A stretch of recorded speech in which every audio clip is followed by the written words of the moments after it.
Paper birds. The boy began folding birds the week his mother disappeared. He sat by the window for hours, tiny fingers creasing bright squares of paper into wings and tails.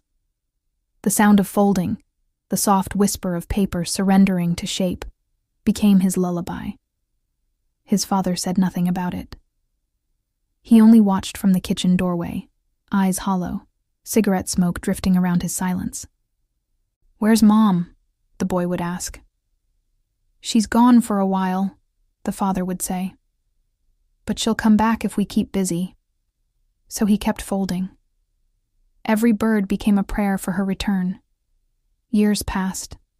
The boy, now a man named Caleb, lived alone in a dim apartment cluttered with paper cranes, sparrows, and swans suspended from the ceiling like ghosts mid-flight.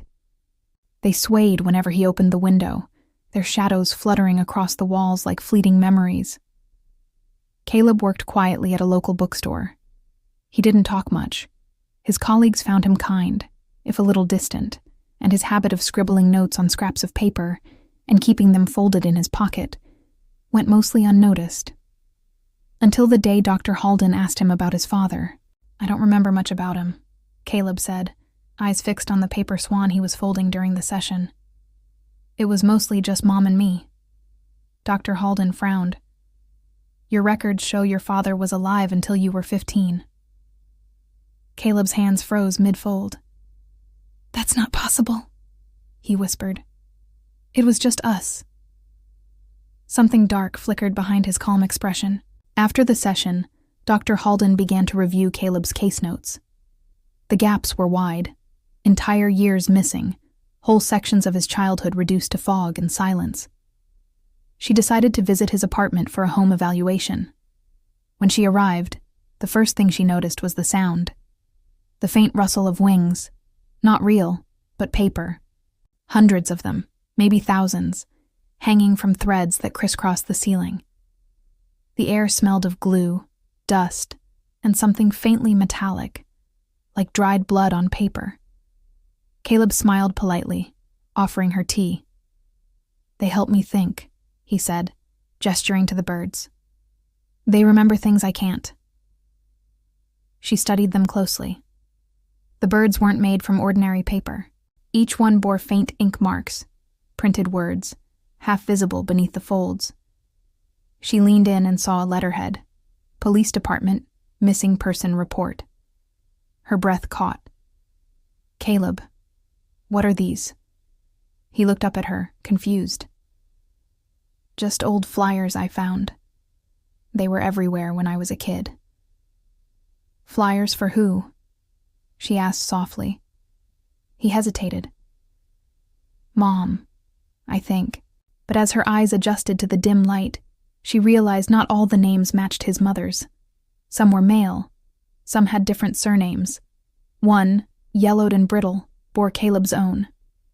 Missing. Caleb Rowe, age 9. Last seen near Willow Creek. Her heart pounded. "Caleb," she whispered, "do you remember making these?" He stared at the birds above him, his lips trembling. "No," he said. "They just appear. Every time I dream." The room seemed to tighten around them. One of the paper cranes detached from the ceiling and floated down between them, spinning lazily in the air. Dr. Halden caught it. Inside the folds, written in a child's handwriting, were the words. He said she wanted to fly away. So I helped her. The ink smeared slightly where tears, or something wetter, had once touched the paper. Caleb's face went pale. His fingers twitched, tracing invisible shapes in the air. "Sometimes I think she talks to me," he murmured. "From the birds. She says she's cold." Dr. Halden took a step back, her throat dry. "Caleb, where is your father?" He looked at her, truly looked at her, for the first time. His eyes were wide, searching. Then, almost absently, he reached for another sheet of paper. It was yellowed, with a faded photograph printed across it. The picture was of a man, smiling awkwardly. Underneath, in neat black letters, "Missing Richard Rowe."